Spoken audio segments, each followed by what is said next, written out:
I can't even believe that we're doing this today. I am among television and radio royalty. We've got a guy here. He's been around for 180 years. Oh my God! I'm in the wrong place. He's been on television. He had his own show for 27 years. He had a Italian radio show for another 20 some odd years. He's been in movies. You saw him in Good Morning Vietnam, a bunch of other. He's been everywhere. He's done everything, and now he's writing for a brand new paper that just came out in Hawthorne called Our Town Hawthorne. You got it in your mailbox. There are 2 articles that he wrote. Please, I know him as Floyd Vivino. You guys know him as Uncle Floyd. Thank you so much for coming on. I really appreciate it. And some people know me as a... Don't stop. Some people know me from my boxing career. I don't know if you know I was a prize fighter. No. I was the Candlelight Kid. One blow and I was out. And I was a rim shot. Where's the drummer? Where's the drummer? I used to sell advertising on the bottom of my shoes. They threw the towel at me so many times I opened my own hotel. You know why I quit fighting? I was in the ring once and I looked out in the crowd and I saw myself sitting there. Not to make joke makes no sense, that joke. But why take it out? It still gets a laugh. Flavio, this is like a dream come true. It's been a long, I know you have a deep, we're at Shortway's Barn in Hawthorne, and we couldn't think of a better place to do this, because I know you have a deep background here. Marge is the best. Marge Shortwave was the best. She helped me, she helped my brothers. They went on a very successful music career, and dozens and dozens and dozens of more musicians that either went in the business. She was very encouraging to so many people. Beautiful lady. Yeah, and they still carry that tradition. I know they have live music every weekend. Because those are the formative years where a club owner could ruin an act. Well, now you stink, don't ever come here again or something. No, seriously, they're very sensitive musicians. And she encouraged and just was like a patron of the arts to us. Yeah. The whole family, but Marge's sticks in our heart. Yeah. So when was the last time that you saw Marge? Oh God. Well, before she died. Was it? That's terrible. You see, you played here, right? That's the problem with comedy. Oh yeah, I was here, but I wasn't here. Mostly I was on Lincoln Avenue. I played the Log Cabin. The Log Cabin. The Hawthorne House. The Talisman, which was the Club Buccaneer. There was a lot of and there's 5 joints. Parker Inn, but I only did the Parker Inn a couple of times. But they had a real piano in the Talisman, which is now Odyssey or Odessa, whatever it's called. Oh, Ozzy's Cafe. Yeah, Ozzy's Cafe. And I did private parties there, but my favorite was the Log Cabin, was a country western place. Yeah. And I'm a left-handed piano player, so the Cowboys, they like that, you know. Yeah, but it was a country western place, but it was owned by a couple of Italians. Oh, yeah. Well, look, the country western bands, a lot of the name Johnny Ashton, his real name was Giovanni Ascione. The Pell Brothers was Pellegrino. It goes on. Hank Trotter was Trotta, Enrico Trotta. They were Italian-Americans who anglicized their name. So they didn't call me Floyd Vivino, they're Uncle Floyd. Right. And so many. Yeah, did you come up with Floyd? Everybody. Or was it a nickname? The Italians in my family called me Florio, but the cousins and everything like Antonio became Anthony, and all these names were anglicized. So, but my grandmothers called me Florio, my uncles, and some of my cousins still do, but no one else. So when did you? I know you grew up in Paterson, right? Pretty much. That was. I went to high school in Glen Rock. Well, yeah, what year did you graduate? I really didn't. What year would you graduate? I would have been. I'm in the class of '69. I was such a poor student, and they told me they wouldn't give me a diploma because my grades were too low. And I said to the principal, "You have to give me a diploma, or my father will kill me." It was like that. Which is true. Yeah, but that's the way it was. Yeah. So he said, "We'll give you a mock diploma if you promise to go to summer school." I said, "No problem. Here's the paper." Sure, I'll go. So you have that mock diploma. I went right to work right away. Did you? Yeah. What'd you do? Right out of high school? I worked in circus. I worked in I started an amusement park in Lake George. Always playing music. Yeah, music and comedy and whatever. I played trumpet then too. Did you play in high school? Were you a musician in high school?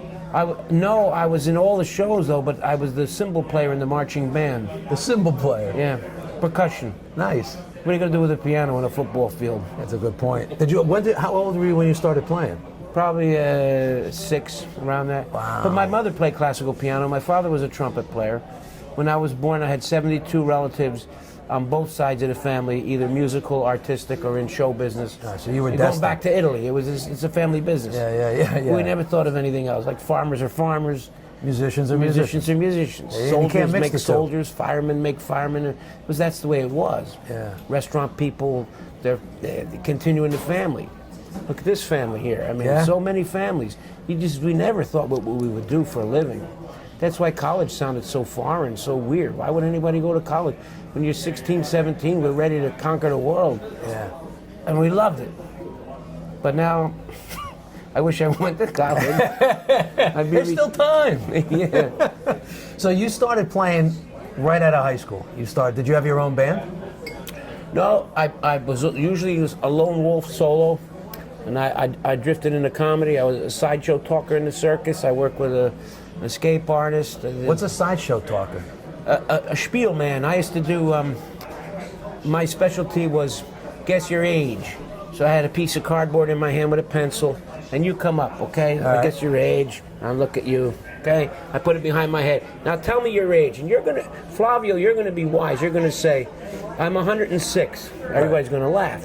I turn the card around, it says 106. Or you say, I'm 11 years old. And everybody laughs. This is 11. This guy's, or whatever age you say, I write, it comes out. You know how I did it? No. I can do this now because these things are illegal. You can't have this, and they're not politically. There's a slip of plastic goes over the thumb with a piece of lead coming out, and most people can write any combination, anything behind their head. Wow. So you just put a blank piece of cardboard. It would be back cardboard, like an index card, and whatever you said, whether you say you're 39 or 89, it doesn't matter to me. You're just scribbling. And you scribble. But when people would try to lie, figure they're going to beat me, they never did. That is hysterical. See, there's a great gag for you guys to do at Nobody parties. wants to do this anymore. No, there's no young person doing this. Well, you guys are going to have to start picking this up again. I mean, everything comes around, goes around again, right? This would be a fun little party trick, right? We had the mathematical chicken. We had acts that you would never see again. It was a hot plate. And the guy would hold the chicken and say, any combination of numbers from 1 to 9, add or subtract. Here we go. Somebody says, 2 plus 2. So he puts the chicken on the hot plate and he jumps up, 1, puts it down, 2. No. 3, 4, yay! And he grabs the chicken. Because it was hot, you know? That's how people made their living. Right. No wonder why you stayed with comedy. It's fun. What was I going to do, work? But Hawthorne was special because my mother was an actress in Italian immigrant theater. My was she really? Yeah, but my parents got out of showbiz when I was born. You know, it's a rough. And make a long story short, though, my mother was a hairdresser here in town for years. Where? Magic Mirror Beauty Parlor. Really? Not far from Joey Zizer. Where were they? On Diamond Bridge. Wow. Yep. One of my father's best friends was Joe Haskor, the big tire guy here. Yeah. And my father would hang around in Toto's Pizzeria. I used to deliver Toto Palermo. We talked about that. You mentioned that to me. Yeah, I used to deliver pizza. You probably and his saw me crazy there son sitting- Vinny. Yeah, but him and my father would start talking. And, Yeah. Toto, he was the one. He goes, how many slices you want? I'll make you 4 pies. See, that's bad. That's terrible. No, he was. I think he was from Calabria. I think he was from Calabria. Every time you gave a peace sign, it was like, hey, peace. It's terrible. It's terrible. It's awful. And there was the best fried chicken in New Jersey was on Lincoln Avenue. It was a Carolina chicken or something. Carolina chicken. You remember that? Yeah, of course. We used to get the buckets. Yeah, big buckets. I miss all that food. That's also why I was grossly overweight. And Hawthorne Chevrolet, Gene Myers was so good to me. Yeah. He was there forever. And so was the guys at Volvo here, the Paul's Motors. Yeah, Paul's Motors. The guys in the mechanics, a couple of them were musicians, a couple of them were country western guys. Is that right? Yeah, I'm going back into the 70s at that time. Yeah, years ago, men didn't, not like today, they had 5 occupations. Right. You could be a janitor, play the violin, tell jokes, have a little store, tell whatever. It would always be a part-time tailor. Right. a waiter, Whatever. a funeral car driver. I mean, But that was, that was the immigrant generation. That's you did what you had to do to work, to make the money. To we feed don't know your how to family. relax. The immigrant people don't know how to relax because that fire to acquire, Yeah. Because it's here. It's all here. it's here, the opportunity. Yeah. Whereas in the old countries, wherever they came from, they were pretty much going to do what you were born to do. That was my dad. My dad growing up as a tailor, he had to quit school when he was 8 years old. Started working at tailor shop, sweeping all the material, and then learn the craft, learn the trade. But there was only so much money to make, especially in Sicily. You're not going to be a tailor in Sicily. Nobody's having custom clothes in Sicily. It was all hand-me-downs. And being the youngest of 13, he ended up in Milan where he met my mom, and and was struggling.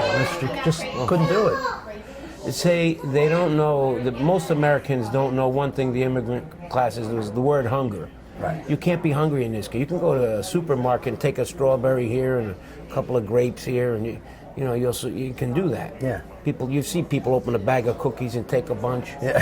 Free samples. But our ancestors knew what it was to be hungry. Yeah, that's true. That makes a big difference, I think. Yeah. No, I agree. I agree 100%. And we were taught in school, this is not a perfect country. The United States was never perfect, but we're the best.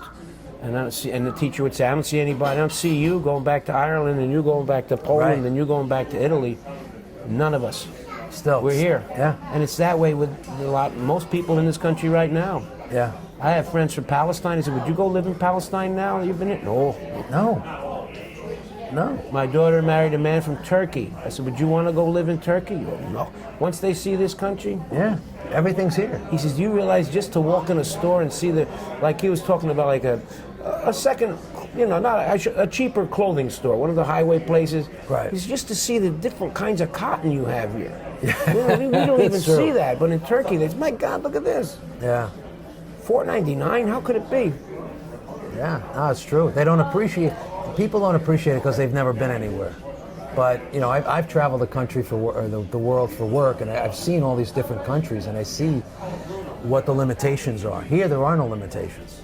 You could. I mean, Well, we're guaranteed. your parents experienced that. We're guaranteed in our Constitution a pursuit. We're not guaranteed. We're entitled to a pursuit of happiness. Right. We can pursue it. It's up to you if you want to pursue it. If you don't want to pursue it, you want to be miserable the rest of your life. Go ahead. Exactly. Right. So when was the idea of starting your own show? When President Nixon said there'd be no more gas, we ran out of gas. Fossil fuel was ending. It was November of 1973, and I'm still with the circus down south and carnivals, and we were banging up. South America? South America. South Florida. South U.S. See, the circus routes always start in the south, and they make a circle and they end up in the south. So okay. you go back to where you started Right. and unload. So they were heading down, and we were siphoning gas out of cars. They were just trying to survive. Yeah. There was a lot of black market. That was you? No, and you could get as much gas in North Carolina, a town called Rocky Mount. They had hidden gas reserves. There was always a black market for everything. Really? And when there was no gas, so I got tired of that. I said, I'm going to go back to New Jersey, and I got a job. I walked into a UHF station and bought the time. Is that right? I put the money up from advertisers. I collected the money from my advertisers, and I disguised it as a kiddie show because I felt it would be easy to sell. Uncle Floyd show. And if you guys have never seen the Uncle Floyd show, make sure you gotta look it up on YouTube. And by the way, let me explain. For those of you that don't know what a UHF channel is, back in the 70s, we had CBS, ABC, NBC. We didn't have Fox. That was it. 3. Yeah, WOR came with, but that was it. And then you'd go to that miracle channel where it was all snow. But if you turn the other channel, the second channel, you would find a very fuzzy picture. And that was where you started. Oh, you had Channel 31, 47. Yeah, the Spanish station. Spanish, but that was Italian too, originally. Oh, was it really? Canal 47, yeah. Is that right? Yeah, it was Italian on Sundays and Greek on Saturday. A lot of Polish shows, but became predominantly Spanish with time. And there was public TV. There was shows there, but you can find my show on the internet on Tuesday nights. It's titled "This Was the Uncle Floyd Show," and that's I know where you that's got it. one of those. That's This was great. the Uncle Floyd show. But you have to go to UncleFloyd.net to figure out how to get. That's the easiest way. Yeah, But but make sure you check it out. UncleFloyd.net. And there's also Tuesday some, nights at there's 8. also some great stuff. Look at this. Oh, look at that. Where'd you Look at get this? This is stuff? the TV cast from 1977 to 79. Where'd Remember you those get guys? that? Yeah. I bought it from your website. You even Oh. signed it for me without knowing. No, my son runs that. Yeah. Did your son sign this, or was this really? No, that's me. All That's right. my handwriting. He actually signs this himself, so you can get autographed pictures on his website. And you got that, Rob. I love. I remember when I first saw you in this movie. I'm Yeah. like, oh my God, that's Uncle Floyd. He was in Good Morning Vietnam. Well, there's a local. The casting guy was Lou DiGiamo. So Lou DiGiamo, Italian American. Make a long story short, he sees on my union application for. He goes, "Hey, born and raised in Paterson, New Jersey." He said, "So was I," and we both said at the same time, "What part?" Yeah, Make a long always. story short, his mother rather, worked with my grandmother at the Arrow Coat Factory. Lena, they were chilling down too from Salerno, south of Salerno. Wow. The Jaimo's their real name. Yeah, yeah. So he says, "I'm going to put you in a movie," and he put me in Good Morning I Vietnam. think he's still casting. No, he's passed on. Was his son? is right. The Okay, son. I know the name. You're thinking of the DiGiamo. son. Yeah. As an actor, you know all the casting directors. And names. Robin Williams was the nicest guy. I thought he was the smartest man in the world. We had two identical twins, and Dan and Don, and he says in front of a bunch of actors, "Hey, Floyd, how do you know which one is Dan and which one is Don? I can't." I said, "Well, they're walking down the hallway." I said, "Watch this, Dan." And the Dan turned around. I said, "That one's Dan. The other one is The Don." other one's Don. And Robin Williams was going to kill me. He says, because for the rest of the movie they kept busting him. "Hey, Robin, which one is Dan? Which one is Don?" So, That's great. And I understand. So let's go back. So you started on UHF, and you sold the show. You sold the I idea. sold the ads myself. Yeah. So you went from So advertising. in essence, I was my own ad agency. Right. I was an air broker. That's what we called.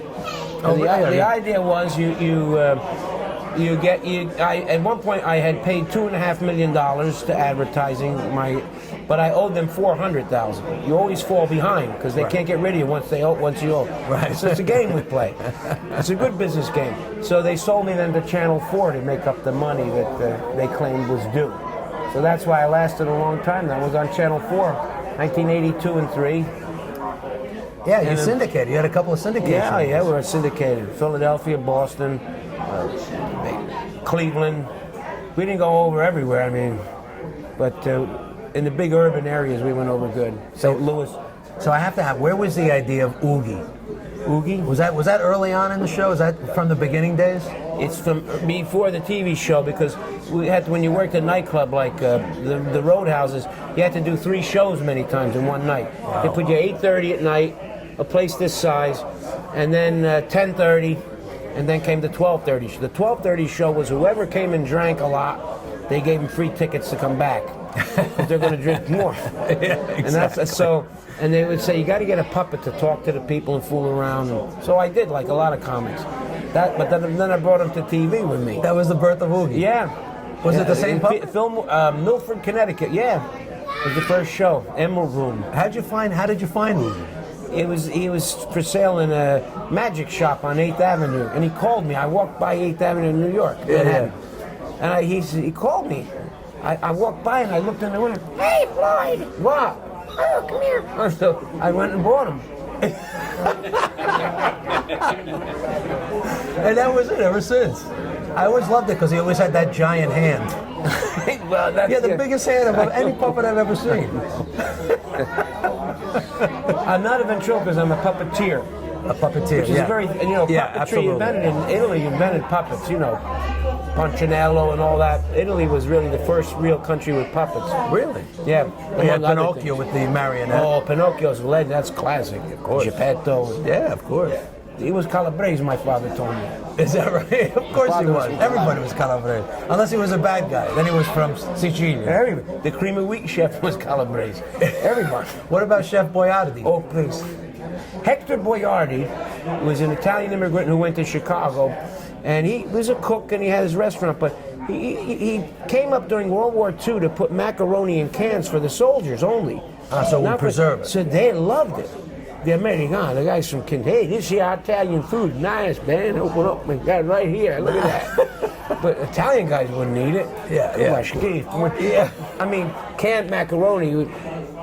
But he made it so popular, the Anglo market, the American market, gobbled it up. Yeah. And he became a very wealthy man and successful. But it was hard for us to believe because macaroni is our signature dish. I know. I remember my mother when we first came to America. There's a couple of weird things, quirky things. One was around Christmas time. Remember Christmas time? You would have the Yule log. Yeah. Remember that? Now we had a black and white TV. If you guys don't know what the Yule log is, it's a fireplace. Yeah. Right? So the first year we're here, my mother puts it on, and she just kept it on, and we're all doing stuff, and I'm sitting there, I'm watching the fireplace, the Yule log. And I'm like, Mom, what's going to happen? I don't know. I have it on all day. Nothing has happened. It's not changing. You mean the TV screen or the TV screen? She's watching Channel 11. Yeah. She's watching and they play Christmas songs. Yeah. She's watching the Yule log. So I'm watching it. Then my father comes. He says that we're all watching. No one knew why we were watching it. Yeah. Right. So it was the same thing. She goes to the store and she sees Boyardee. Right, but she knew how to pronounce it, not the way they spell it on the can. So she saw Boyardee. She goes, "Oh, questo Italiano." Right. Let me see. Let me try. It's easy. You know, she's working. My dad's working 100 hours a day. How bad could it opens be? the can, warms it up, feeds it to us. The last time Boyardee was ever in our house, he was never invited back. That was it. We didn't realize we were Italian until we left the Italian neighborhood. I was at Yankee Stadium, you know, we would go with bags of eggplant sandwiches, peppers and eggs, everything. And the kid next to me was eating a cream cheese and jelly sandwich on white American bread. So I said, hey, is that pastry? Are you eating pastry? Yeah. He says, what do you mean pastry? I said, what is that? Yeah. He says, it's cream cheese and jelly on white American bread, which is like cake. Well, how many times did you go to school with silverware? We went with our hand under the bag because we didn't want the kids to see the oil dripping out from the guguzzella over the squash and egg sandwich, peppers and eggs. Yeah. I remember my mother made testa di turco, right? Did you ever have testa di turco? It's almost like a sausage roll. Okay. They got the cheese, sausage. So my mother makes this testa di turco. She's like, we were having international day at school. I remember this was elementary school. And she's like, yeah, bring the testa di turco. They're going to love it. I'm like, Ma, nobody knows what this is. I'm not going to bring. This is embarrassing. People are bringing cake. They're bringing, I'm not going to bring. But it was the first thing to go. First thing that disappeared. I brought a stuffed artichoke once for school for lunch. And the kids, Italian kids, questa amarella, is it the female? Because we knew how to pick. There's a female. You have to get the female peach, as opposed to the male peach. That's why you would see these old people going through everything. This one is good. Nah, this no. They have to separate the male from the female. Right. The female is the prize. So how could you tell? The shape. You lift the tail. They call the female artichoke. They call it globe in this country. It's round like a globe. Yeah. The male is always pointy. Everything is pointy. And the male has ashpin inside, like a cactus plant. That's the organ of that's what they use to pollinate or whatever that goes on. And the female heart is twice as big as the male. That's the best part. It is. It's the prize. Yeah. But the female peach, when you open it up, the pit comes flying out. The male peach, that pit holds on forever. You can't even suck the stuff off of it. And the female peach pit will crack if you suck on it a little bit. Really? And there was something to eat inside of that. It opened up like we called it govete senza zucchero, like an almond without sugar. It's layered chill. Yeah, the pit we ate inside. the pits. It's got no flavor. But they made everybody a time. My grandmother would say to me, Florio, dove sta il presidente italiano? I said, what Italian president? Who are you talking about? President Oregano. President Reagan. President Oregano. The actor Mickey Rooney, they called Macaroni. No, maybe Macaroni. No, Mickey Rooney. No Piccolo che sono macaroni. Macaroni. I know, my aunt used to always call me. She said, ma posso venire a trovarti in Otorno? Otorno. Oh, Hawthorne, Yeah. Yeah, Paterson was by the soul. Yeah, and she got a job. I don't know if you remember. Manhattan. I work at Manhattan Short. Manhattan Short. Manhattan Short. Yeah. Yeah. So, she'd want to go to Manhattan. I want to go to ma perché non andiamo a Manhattan? How about Hawk? Fairlawn. The one they couldn't say was Wayne. Of the 5 letters, W-A-Y-N-E, 2 of them don't exist in the Italian alphabet. Yeah, exactly. The W and the Y. But that they're able to say. Come si dice? Wine. Dama wine. Dove si trova tutto il farmaiolo, tutto il farmaiolo, all farms. But you know what? I say to people from all over the world, if you understand and embrace your culture, whatever it is, you embrace others, because through the differences, you see the similarities. Absolutely. We're all the same. 100%. I don't care where they come from. It's based on family, food, sticking together, and dealing with one tragedy that this earth has to deal with, floods, everything. Yeah, no, Wars, 100%. But if you see the, I think that's the beauty of people. Yeah, I agree. So when did you start writing? Now, I love the articles, and again, this magazine just came out. It's going to be awesome. We haven't had the Hawthorne Press, disappeared a few years ago. We haven't had a published paper. We had Tap Into that's online, but we finally have a published paper, and there's some great articles in here. And look at this guy. Look at this guy. Yeah, but I'm taller than that. Well, you're bigger too. I started with the Hawthorne Press. When Bill and Linda Missinelli. Bill Missinelli's father was a very famous doctor in Hawthorne, Dr. Missinelli. Yeah, sure. And Bill and Linda had the Hawthorne Press, and I started writing for them around 1970. I had a weekly column. Oh, you were young. Yeah, well, then I was. But although nobody knows my age now, some women take me for 50, 75, 200, 300. One took me for a house and 2 Just write it on the back of your head. Just pull it out. And I wrote for them, and so what kind of articles were you writing? I wrote mostly showbiz stories. Oh, okay. But then they used to have a column called The Dim Side. The Dimmer Side. Yeah. So, that was the best. That was the first place you looked to see if you knew anybody. And at Macaluso's in Hawthorne, I did the Hawthorne Chamber of Commerce for years, the big dances and dinners there. And I said, here's the Hawthorne Press is here to review my act. They're going to put it in, the reviews going into the Dimmer Side. It was all sad news of things that happened. Yeah, it was the first place you went. It was the Dimmer. It was always like the police blotter. Yeah. Things that the police had to do. Somebody stole somebody's garbage pail. Someone broke into the car. So you look at it, and I always looked at it to see if I knew anybody. That, and then my mother would always look at the obituary to see if she knew anybody. But that was a very. The papers, I have some saved. They're this big. Yeah. They were gigantic. So you started writing in the early 70s for them. Yeah. I wrote for a bunch of papers in New Jersey. Now, and this, of course, I'm excited about this because Hawthorne, this is just loaded with, talk about Hollywood. There's more characters in this town. That's more true. stories here. Yeah, that's true. So It'll be fun. Obviously, and that's a lot of you guys may not remember, Lincoln Avenue was booming at that time. It was booming with one place after another. The log cabin, I forgot about the log cabin until you told me. They used to work there. How about across from the theater, Frank's Italian Deli, that big giant. People came from all over to go. Do you remember La Salumeria? Yes. On Lafayette Ave? Yeah. My mother swore by that place. That's where we got the best mortadella. There was A&B Bakery. A&B Bakery. Now, that's still around.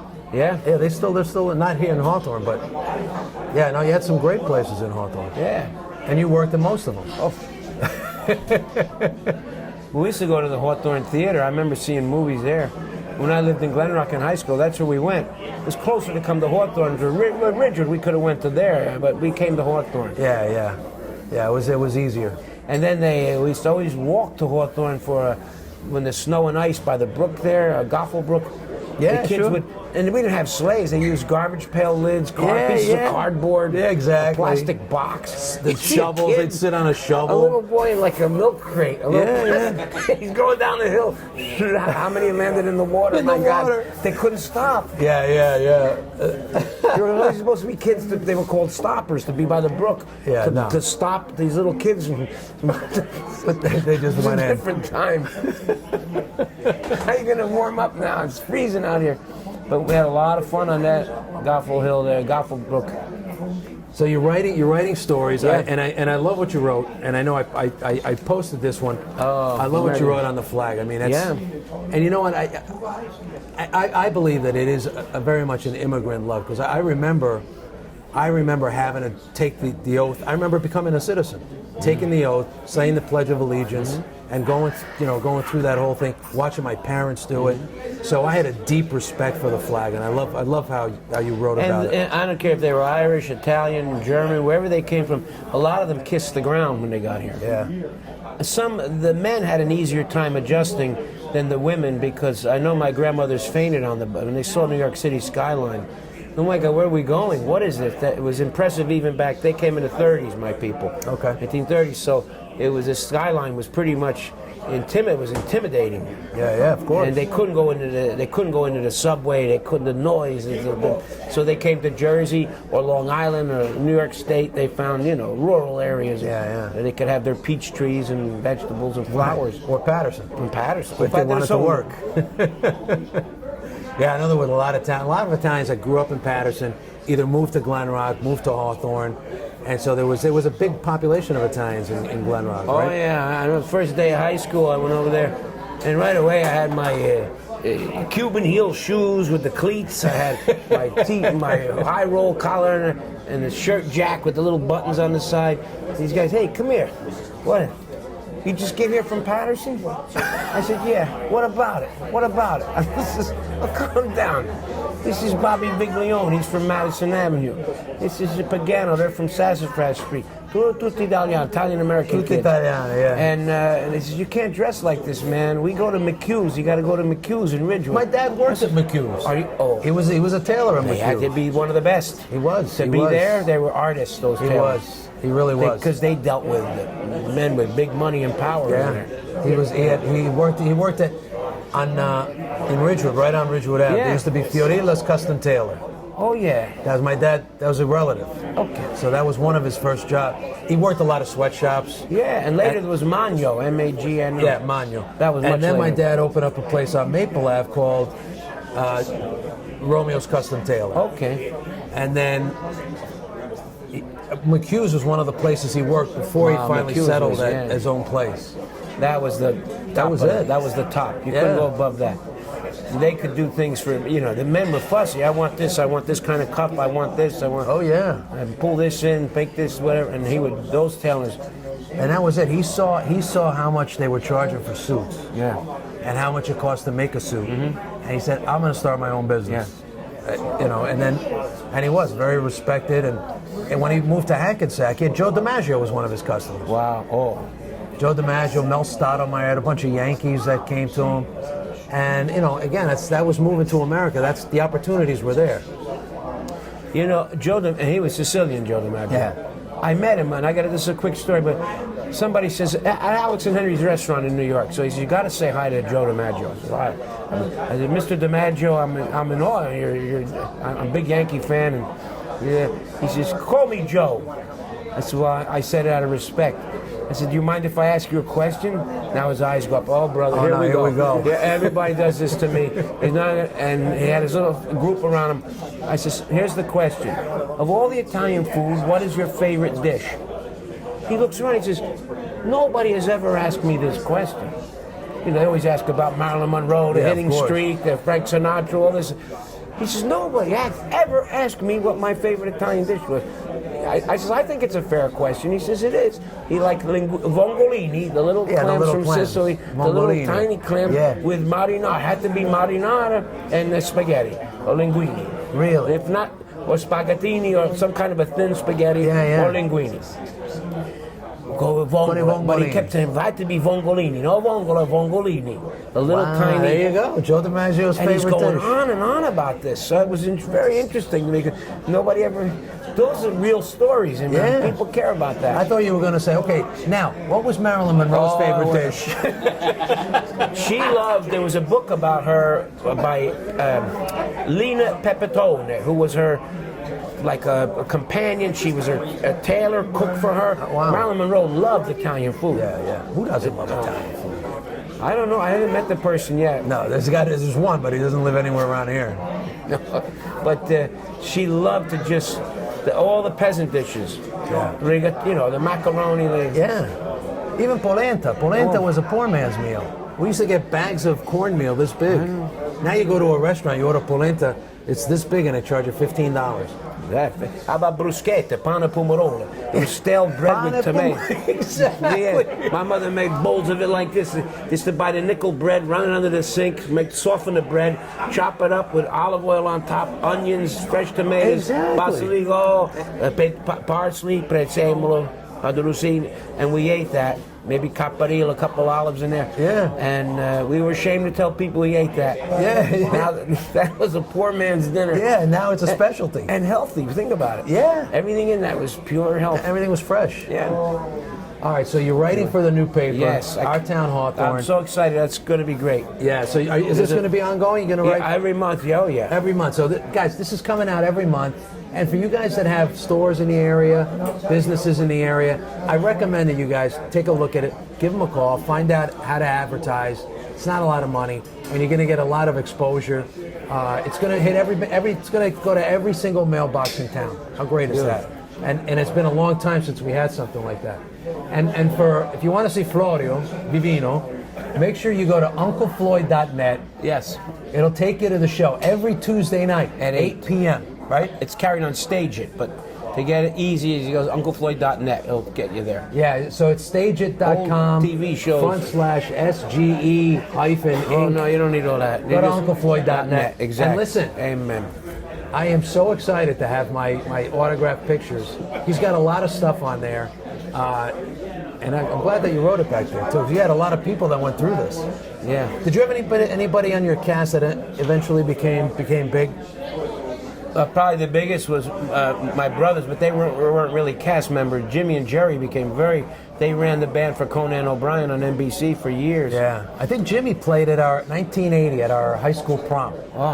Yeah, he played at our prom. They started here, actually. They were here in the very early days. Marge gave them their shot. And Jimmy went to the Dovells and Jerry went with Ringo Starr. And they went with the Four Seasons. Wow. But Marge Shortway gave at least 100 more musicians there. Yeah. People like Lee Shapiro, who went on as one of the Four Seasons. He started here. I mean, and Dave Larson, a drum. I mean, just tons of stories about this. These places should be on the Historical Society of really should be. Of Hawthorne. It really. I think next year is 90 years it's here. 90 years. Is that amazing? For any place. I mean, it's well, then when family sticks together, you can do that. right. Yeah, exactly. But exactly. it's charming, and you're not going to see anything like this just anywhere. It's unique. And you know what? You're never going to see anything like this guy anywhere. Talk about unique. When you see the shows, they're outstanding. When you're a kid and you're watching the shows, you get it as a kid show. Then when you're a grown-up and watching the show, saying, how did I ever think this was a kid show? Right? And we no rehearsal, we just winged it. We just did. Did you really? Yeah, we had no time.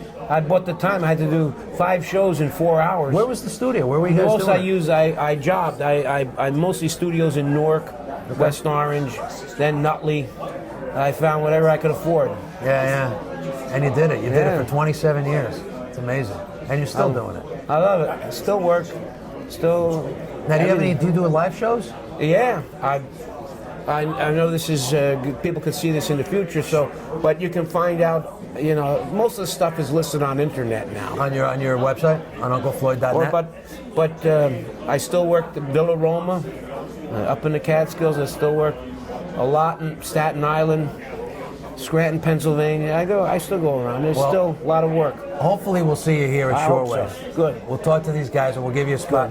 And make sure you keep an eye on. Go to UncleFloyd.net because if we're able to get them a spot here. And I know they've opened the doors, so it's good. Whenever you want to come, they're more than happy to have you here. So I can't thank you enough for coming and doing this. No, I thank you, Flavio. It's very generous. Really, and I don't get a chance to speak Italian, so when I first talked to him, he's like, my real name is Florio. Sono italiano. Io sono italiano, ma dai. So we started talking Italian. It was you fantastic. speak excellent, proper Italian. You speak my dad's Italian. Well, Italiano, Leggende del Sud. Yeah. When I tell people my name and I introduce where my people are from in Italian, it would translate like this into English. Hi, my name is Clem Cadiddlehopper. My mother's from the Ozarks, and my father's from southern Mississippi. But we had an uncle who lived in West Virginia, and another cousin from Marietta, Georgia. I mean, we're Southerners, and it comes across in the language, but it's a good thing. Well, hopefully one of these days you'll be able to go back to Italy. Sono stato mai in Italia. Lo so, è per questo. Perché sono scavo americano fatica notte e ore senza fine. Dai. Capite? I don't, my kids go, they go back and forth, and they come back with lies. Now, my one grandmother, she told everybody in this country she was born, I can imagine this at Ellis Island. They came in the 30s. She said she was born in 1900. So she was born 1896 in Italy, but at Ellis Island she was born 1900. Seriously? This tells you something about women. I'm not going to get into this too much, but even they were lying about their age. Even as immigrants. As immigrants, this man didn't understand. Oh, you were born in 1896? No. 1900. 1900, I wasn't born. 1900. All right, so if you could say anything to our Italian friends, what would you say? Buon divertimento con il mio programma e con gli articoli nel, come si dice, giornale, magazzino, Hawthorne, o in italiano Hawthorne. Make sure you look at our town Otorno. Okay. Thank you, Flavio. Thank you so much. Buona cosa, thank you. Okay, arrivederci everybody, thank you.